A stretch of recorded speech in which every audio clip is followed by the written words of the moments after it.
कक्षा 12वीं के विद्यार्थी, आज हम ले आए प्री बोर्ड के कक्षा 12वीं जो कल आपका पेपर है हिंदी का, उसका इम्पोर्टेंट क्वेश्चन समझ लीजिए, अच्छे से तैयार करके लीजिए, बाकी समझदार हैं। चलिए स्टार्ट करते हैं।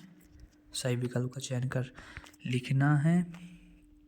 इसमें पहला है, फिराक गोरपुरी को किस कृति के लिए ज्ञानपीठ पुरस्कार प्राप्त हुआ? इसका राइट आंसर आप ही को देना है। दूसरा, कविता के शाब्दिक अनुशासन को क्या कहते हैं? ठीक है। अगला, अब आते हैं, डॉक्टर अंबेडकर की दृष्टि में आदर्श समाज किस भाव पर आधारित नहीं है? इसका आंसर देना है। मानव के विचारों को प्रकट करने वाला समर्थक शब्दों का व्यवस्थित समूह को क्या कहते हैं? बताना है। सिंधु घाटी सभ्यता के कपास उगाए जाते हैं, इसका क्या प्रमाण है? संवाददाताओं के बीच काम के विभाजन को क्या कहते हैं? इनके सब के आंसर आपको देने हैं। चलिए रिक्त स्थानों की पूर्ति पे आते हैं।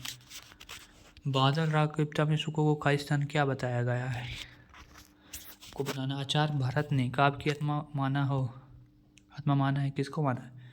बताना है। कुटज रचना किसकी है? बताना है। भारत देश में बाढ़ से प्रतिवर्ष बहुत होती है, क्या होती है? क्षति होती होगी। और क्या? यशोधर बाबू मूल रूप से खालिस्तान के रहने वाले थे, इसका राइट आंसर देना है आपको। खालिस्तान कविता की अनजानी दुनिया का उपकरण है, इसका भी राइट आंसर आपको देना ही है। इनके राइट आंसर आपको इसमें लिखे रहेंगे, 2 ऑप्शन रहेंगे, इसमें से आपको एक सिलेक्ट करना है। चलिए अगले में आते हैं।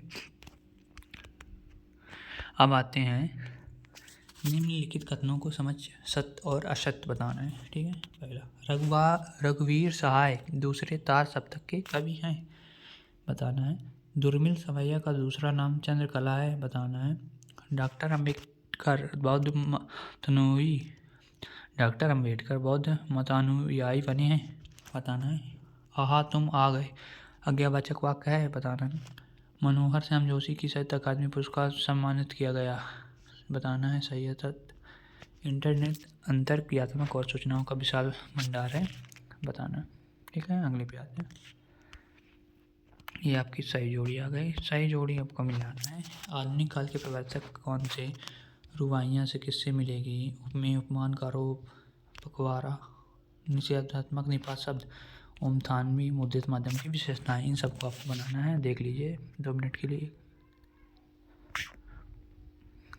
ठीक है। चलिए एक वाक्य में उत्तर देते हैं। आत्मजयी किसकी रचना है? बताना है। किस कवि की पहचान एक बिंबधर्मी कवि के रूप में है? डॉक्टर अंबेडकर किसके प्रश्न उच्च शिक्षा प्राप्त की? लड़कों की टोली को क्या नाम दिया गया था? बताना है।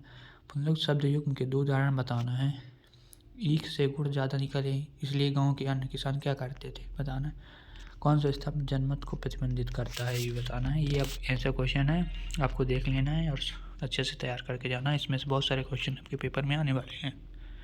ठीक है। क्वेश्चन पढ़े दे रहे हैं। उड़ने और खिलने की कविता से क्या संबंध है? बताना है। उषा का जादू क्या है और क्यों टूट रहा है अथवा में? क्वेश्चन आता है 7। छायावादी काव्य की प्रमुख विशेषता बताना है। प्रयोगवाद की कोई 2 विशेषताएं बताना है। आलंबन विवाह और उद्दीपन विवाह में अंतर बताना 8वें क्वेश्चन में, और 8वें में अगर ना बने तो वार्णिक छंद और मात्रिक छंद में अंतर बताना है। क्वेश्चन 9 है, माधुर्य गुण की परिभाषा उदाहरण सहित बताना है। बिंब क्या है उदाहरण के माध्यम से लिखिए। 9वें का अथवा क्वेश्चन है।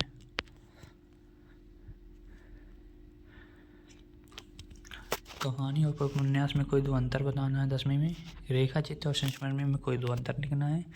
लुट्टन ने श्यामनगर मेले में किसे और क्यों चुनौती दी? 11वें क्वेश्चन को बताना है। अगर ये न बने तो शिरीष के फूल को बहुत कोमल क्यों माना जाए? बताना है। ठीक है। क्वेश्चन 12 है, अर्थ के आधार पर वाक्यों के प्रकार लिखना है। क्षेत्रीय शब्द किसे कहते हैं? उदाहरण सहित बताना है अथवा में। तब 13वें क्वेश्चन में न्याय विधि संबंधी 5 तकनीकी शब्द लिखना है। ठीक है। अब अगले में आते हैं। ये है क्वेश्चन 13 का 8वां नंबर, मुहावरा किसे कहते हैं? तो उदाहरण से समझाइए। क्वेश्चन 14 है, संदेलकर के अध्यापन की 2 विशेषताएं लिखकर जिनको ने लेखक के मन में कविता के प्रति रुचि जगाई है, बताना है। अतीत में दबे पाँव शीर्षक की सार्थकता सिद्ध करना है। क्वेश्चन नंबर 15 पे आते हैं। टेलीविज़न की खबरों के विभिन्न चरणों के नाम लिखना है, अथवा इसका इंटरनेट पत्रकारिता क्या है। ये बोर्ड में भी आई थी, इसको अच्छे से तैयार कर लेना है। इंटरनेट पत्रकारिता क्या है। अब आते हैं क्वेश्चन 16 में। कुंवर नारायण अथवा बहादुर सिंह की काव्यगत विशेषताएं निम्न बिंदु के आधार पर लिखना है। ये आपका 3 नंबर का क्वेश्चन रहेगा। इसमें दो रचनाएं बताना है और भाव पक्ष ही बताना है और कला पक्ष। अब चूँकि साहित्य में स्थान इसमें नहीं पूछा है तो आपको साहित्य में स्थान इसमें नहीं बताना, ठीक है। अब क्वेश्चन 17 में जैनेन्द्र अथवा महादेवी वर्मा की साहित्यिक विशेषताएं निम्न बिंदु के आधार पर लिखना है। 2 रचनाएं, भाषा शैली, साहित्य में स्थान। इसमें साहित्य में स्थान बोला है तो उसमें लिखना है भाषा शैली रहेगी, सर 2 रचना रहेगी। ये भी आपका 3 नंबर का रहेगा, ठीक है। देख लीजिए अच्छे से इसको। अब आते हैं क्वेश्चन 18 में, ठीक है। भौगोलिक पलवन की 3 विशेषताएं बताना है। 3 नंबर का क्वेश्चन है। विद्यालय में बाल मेला के आयोजन हेतु एक विज्ञापन बताना है, बनाकर लिखना है उसी में, ठीक है। अब इसमें आते हैं क्वेश्चन 19।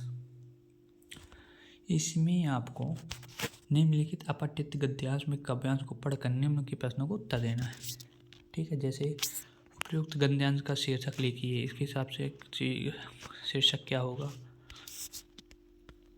आधुनिक युवा पीढ़ी की अब संयुक्त परिवार के बारे में क्या सोचे बताना है। संयुक्त परिवार को कैसे परिभाषित किया जा सकता है बताना है। इसमें के सभी आंसर इसमें मिल जाएंगे, आपको अच्छे से देख लीजिएगा, इसमें सब मिल जाएंगे। ये जो पैराग्राफ है उस पर सब मिल जाएंगे, ठीक है। अब आते हैं इसके अथवा में भी बताना है। छावा सोपती उस भुजंग को किस प्रकार गलल हो पंक्ति के कवि का क्या आशय बताना है। पद संबंध के पर्यायवाची लिखना है। रघुपति किससे रास्ता मांग रहे हैं बताना है। निम्नलिखित काव्यांश का संदर्भ प्रसंग सहित व्याख्या करना है, ठीक है। क्वेश्चन 20।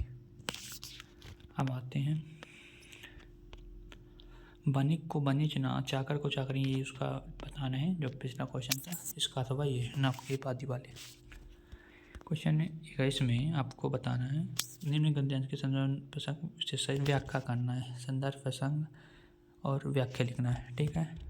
क्वेश्चन 22 में अपने विद्यालय के प्रचार को माधव को सालाना शुल्क से मुक्ति हेतु आवेदन पत्र लिखना है, अथवा हम अपनी माता जी के स्वास्थ्य की जानकारी प्राप्त करने हेतु अपने भाई को पत्र लिखना है।